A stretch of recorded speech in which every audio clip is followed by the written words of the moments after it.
money, take my clothes, take back every single show. You have everything I own, I already made it home. I can do this alone. I can do this alone. 'Cause I never had anything that I really believe in, but this is something I believe in.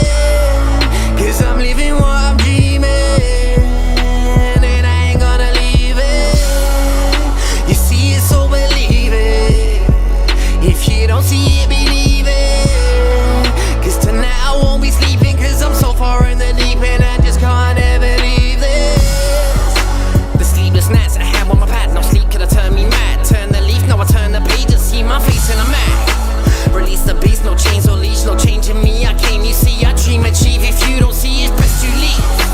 I give the best, no peace in me. Whatever piece, the dreams in you, you think you see. I wish it was so easy just to give it up, give it all in when it gets too much. So before I jump in front of trucks, take my money, take my clothes, take back every single show. You have everything I own, I already made it home. I can do this alone. Take my money, take my clothes, take back every single show. You have everything I own, I already made it home. I can do this alone. I can do this alone. If there's anyone out there that I really believe in, then I'm someone to believe in.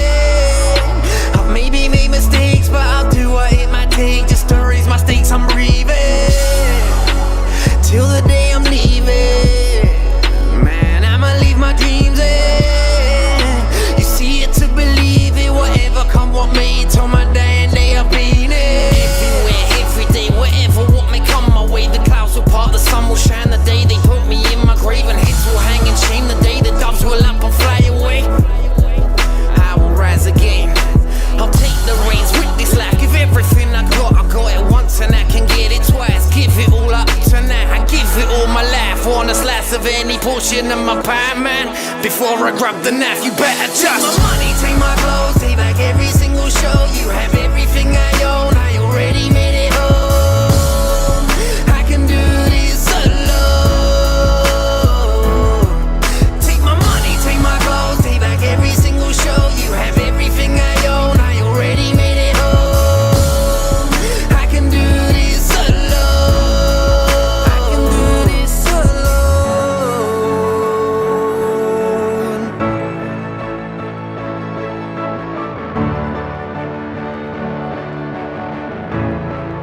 I can do this alone.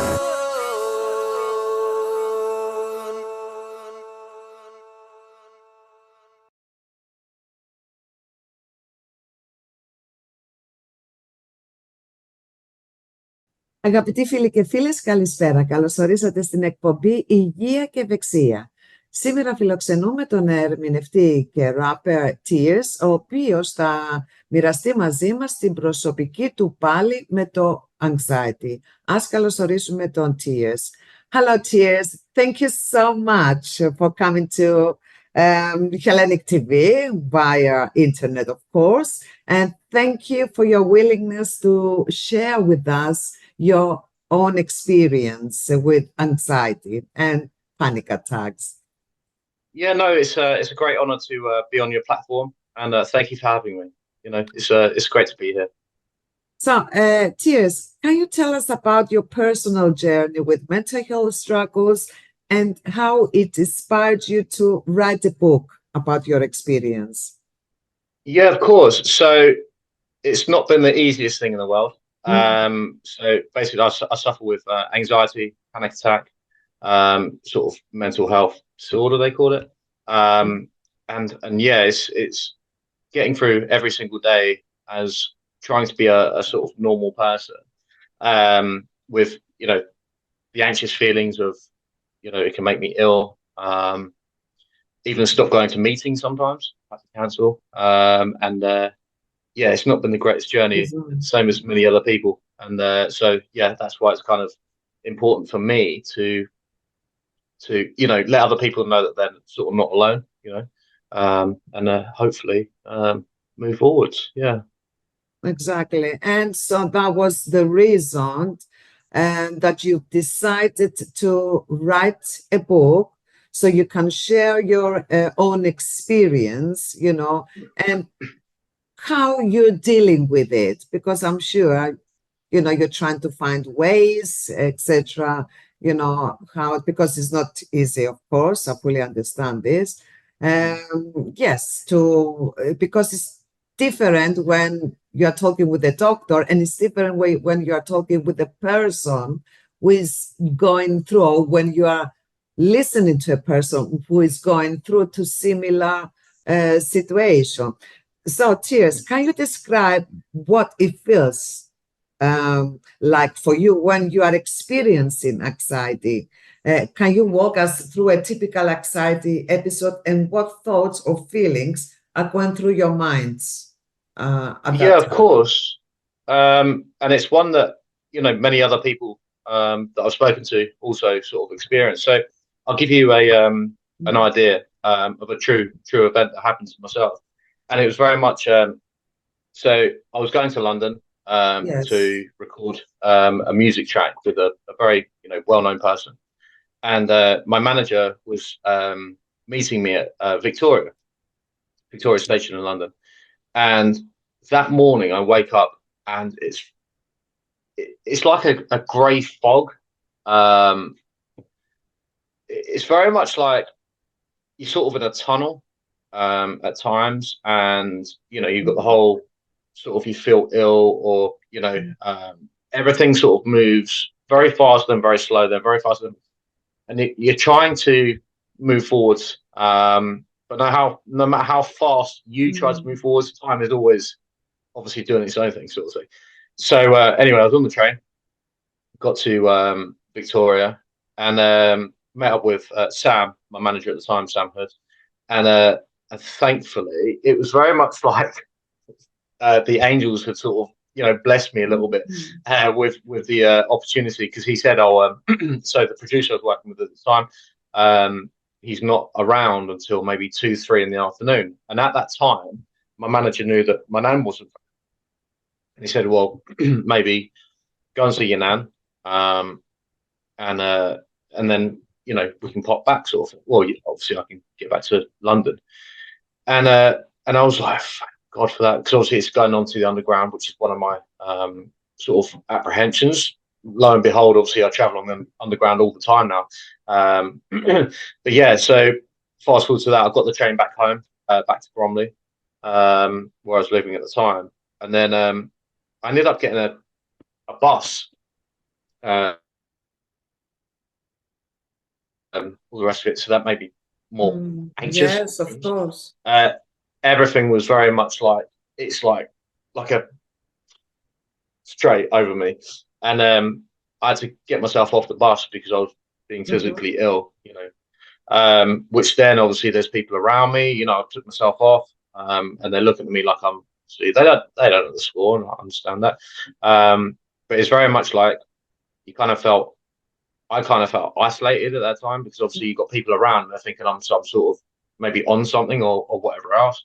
And that kind of added to the anxiety of moving forwards generally, which then added on to obviously getting a train. You know, it's very much like a build up of one bad situation. This one thing that I write about in my book. It's like being at school. You never go back to where the bullies hang out, because you don't want to get bullied again, you know.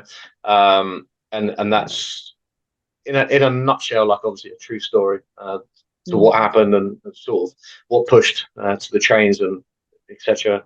Even to this day, but I still battle on. I'm still go to London as much as possible.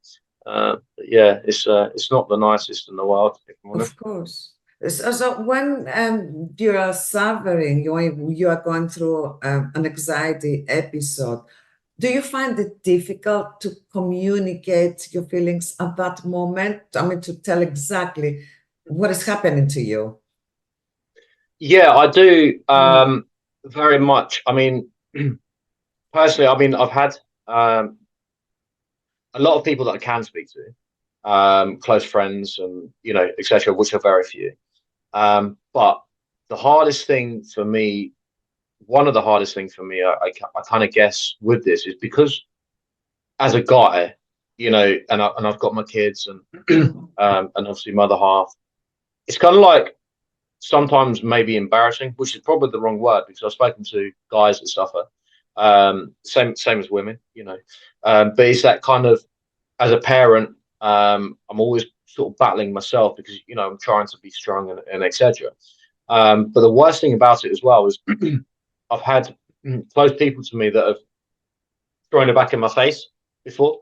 Oh, you're just gonna have one of your little panic attacks, you'll be fine, rah, rah, rah, you know. And I kind of, I don't know, think that maybe have built up because of the, you know, the things that I do, obviously, work, you know, my film and music and etc. And on the forefront, they might look good. Yeah, sorry, I'm. Yes. Yeah. It's Yeah, not, it's mhm. No, I mean, we did watch yeah. your video at the beginning, and I mean, you know, which is great. Thank you for sending it to us. And I was thinking, like, maybe the time that you are singing, you know, is like a relaxation for you. Is like, Literally, yeah, very much yes, so. So I yeah, I can. mean, I've performed on. Sorry to interrupt. Yeah, I've performed on some, you know, very big platforms, and that's the craziest thing. Like, as you say, it very much is a relaxation for Mm, me. It's kind of like a drug, you know. When you're performing or, you know, out and around, and you're meeting different people of, you know, in industry or whatever it might be, you kind of get this buzz, you know, and it kind of spurs me on, for one. But it's also even further than that. It's kind of like having this journey to obviously have the book and people are reading the book, knowing that they're sort of getting some relief from it, mm, because you always kind of feel like you're alone. And this is one thing that I've always been honest about with people. You know, sort of, it's kind of like, it's called the black dog or the black cloud or whatever you want to call it. It's always sort of there. But yeah, with the music or whatever else mhm, I get up to, it mhm. kind of, it is the adrenaline and stuff that helps to, you know, you're like, wow, I'm here now. This is it. Let's go. You know, which is why gym and, you know, eating healthy and all the rest of it is so good for mental health as well. It helps. So, Tears, I mean, read your book, and I saw episodes where you um, experiencing this self-harming behavior. Mm. What emotions or thoughts you were experiencing when you turned into self-harming, and as a way to cope with whatever you were feeling? I mean, what goes through your mind at that moment? Why do you feel like you want to self-harm? Yeah, to be honest with you, when I was in that, Mm, before I carry on, obviously, I'm still dealing with certain situations, obviously, in myself to to sort of deal with, you know, what happened in the past. But at that, yeah, at the times that I've obviously been in hospital, had the kind support of healthcare teams and etc. into my house, you know, etc. on a daily. It's very much for me personally, because I don't feel strong enough mm, um, to, you know, wake up every single morning and sort of be this guy that's okay, cool, yeah, you're making a film, you know, I've been on television, you're making music, working with the greats, and all the rest of it. But I don't feel good enough for that, mm, because when my kids are looking at me on television, for example, or my other half is sort of, she's in the street and then people are saying, oh yeah, I just saw, you know, obviously Dan or TIERZ in the newspaper recently, you know, it all comes back to me of I'm struggling like hell to sort of even try to breathe through my throat. You know, I'm in a very bad place, you know. And so for me to, for me to get to that point, it's very much to help everyone else, if that sort of makes sense. To stop the feeling for me. Yeah. And I mean, I have to say, TIERZ, I mean, you are very brave that you've decided to share your story.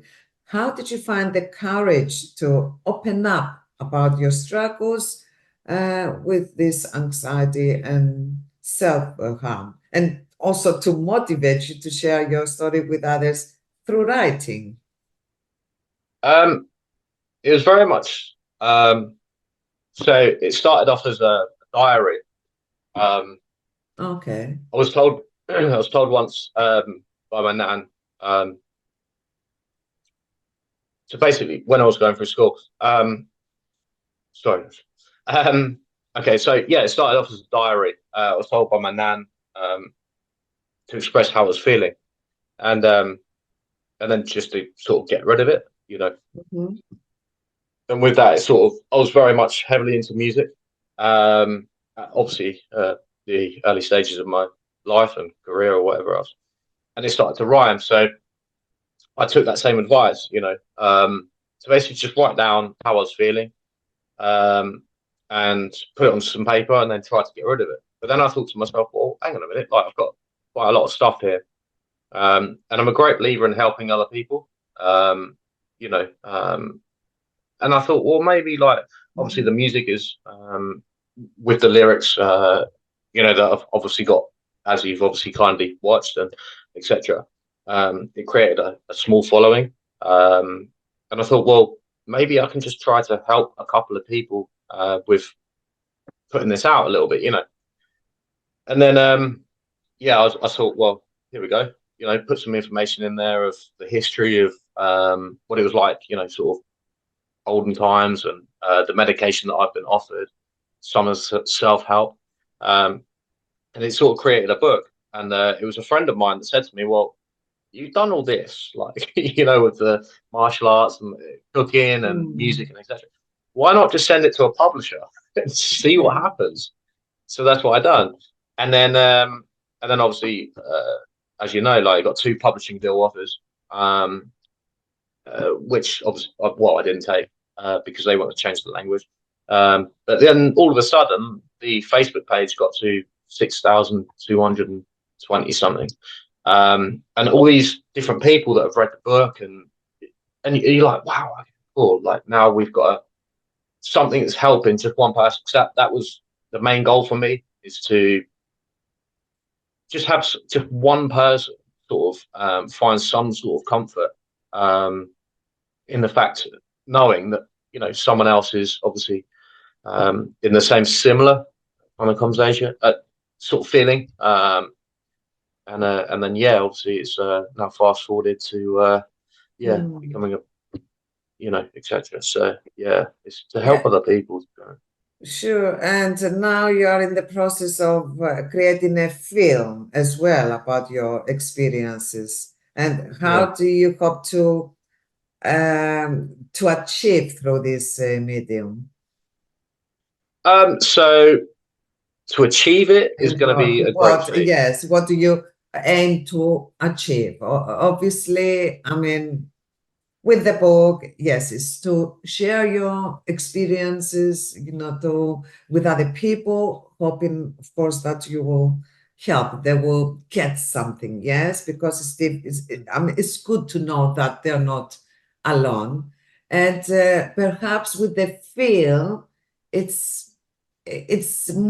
makes it more real, I guess. And when actually people see a person who is, I don't know exactly, you know, how you're going to present this film, you know, but I guess, you know, you would talk or you would behave in a way. I'm not quite sure. If you like to tell us a bit more about it. Yeah, of course. So the book is very much obviously a kind of diary. Okay. Now with the film, it's very much as a an individual, obviously being myself, on a journey of, basically starts off, I've just left my old job, and then go into teaching.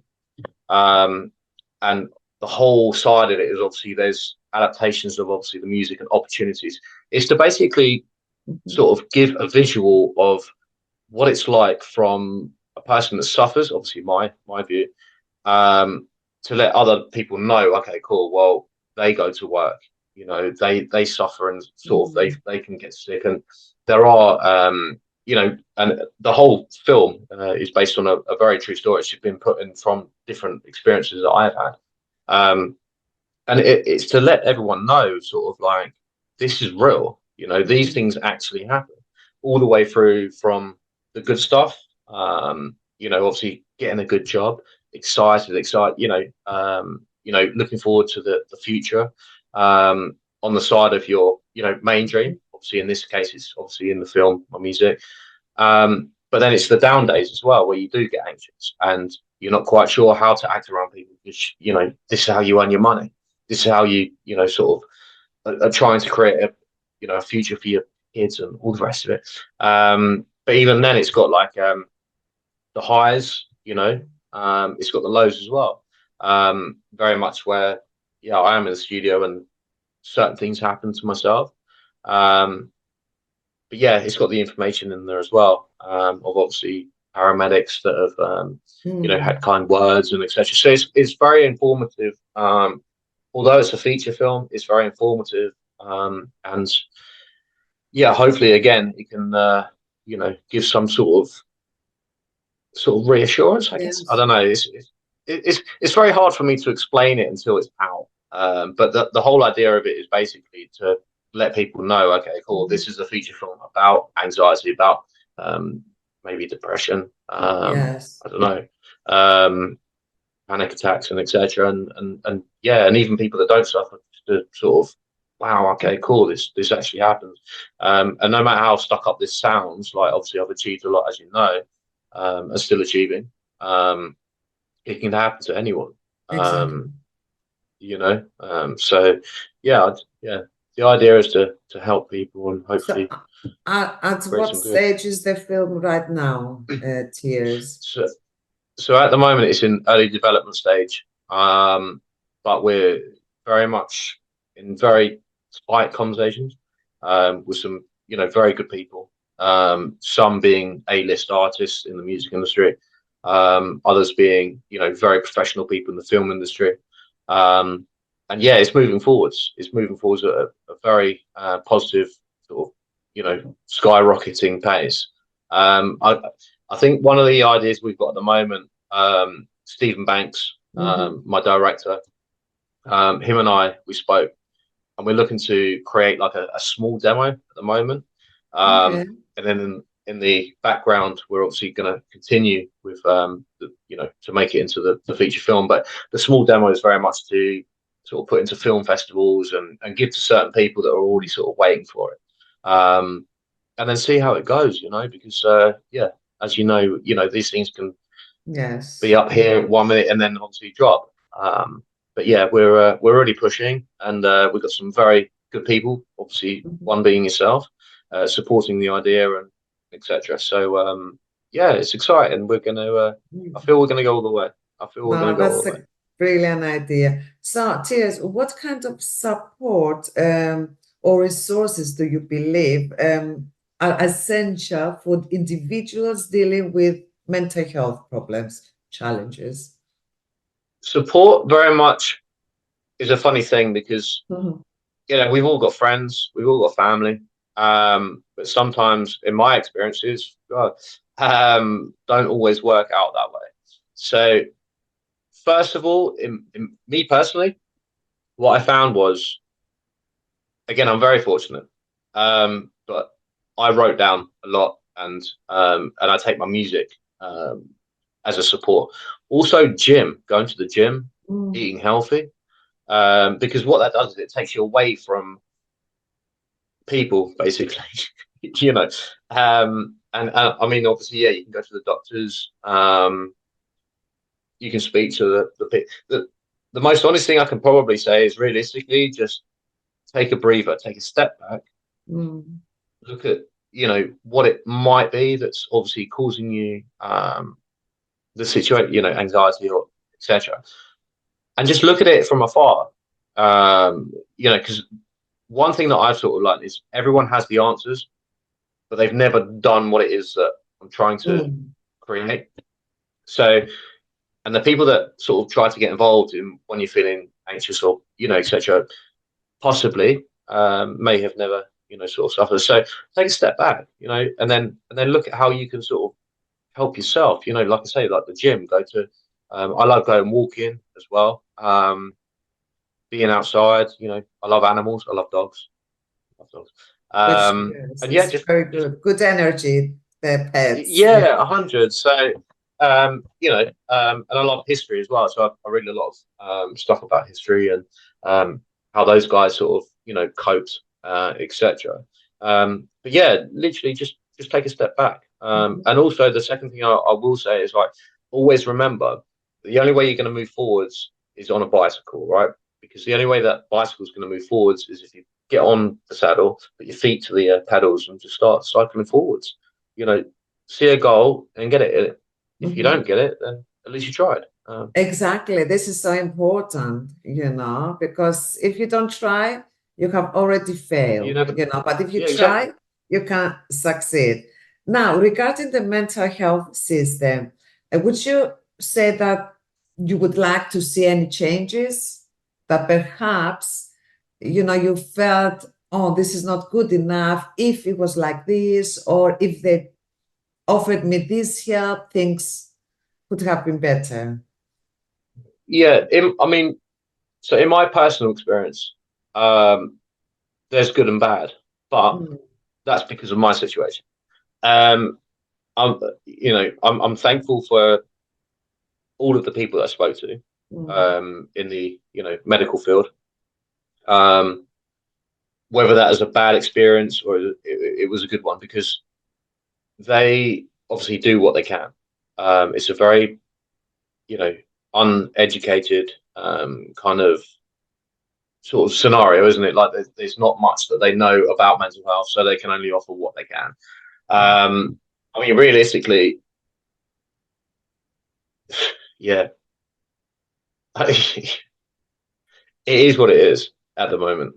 I see a lot of people, you know, talk trash about it, maybe. But again, it's because of maybe their situation. Yeah. I mean, I've literally been in. I remember one. I was in hospital. I was there for, I think, a night or whatever. Anyway, on a ward, and I remember this young lady. She had, you know, real bad cuts, all that serious bad cuts.